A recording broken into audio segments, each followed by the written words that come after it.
Citizens speak out. People in nations including Egypt, Jordan, Libya, Somalia, Syria, United Kingdom and Yemen continue their pledges to demand true reforms that offer greater equality, human rights and democracy to all residents of their countries. United Kingdom.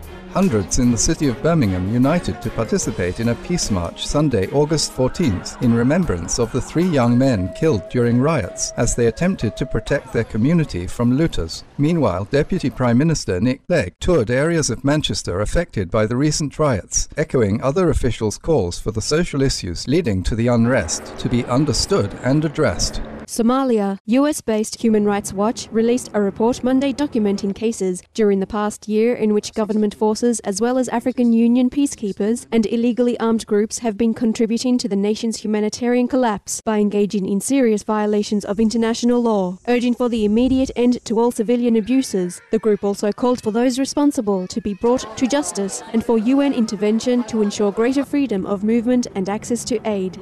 Jordan. On Sunday, King Abdullah II welcomed constitutional changes recommended by a reform panel that would transfer some of the monarch's power to the nation's parliament, as well as increase democracy and improve human rights. Activists, however, called for greater changes, including the ability to elect the Prime Minister. Egypt. After hundreds demonstrated in front of a military court on Sunday to protest the detention of prominent activist and blogger Asma Mahfouz, Ms. Mahfouz was released on bail, saying that she was only stating that if people were not given their rights, the lack of justice would bring chaos, as she pledged to continue to critique wrongdoing. Syria. The government continued on Monday in a third day of shelling the ancient port city of Latakia, with activists estimating that as many as 50 people may have died in the violence thus far. As we mourn for the loss of lives and sympathize with the injured and suffering, we pray for the strife in all nations to be halted, and that people everywhere may decide to live in shared dignity and freedom as a peaceful world.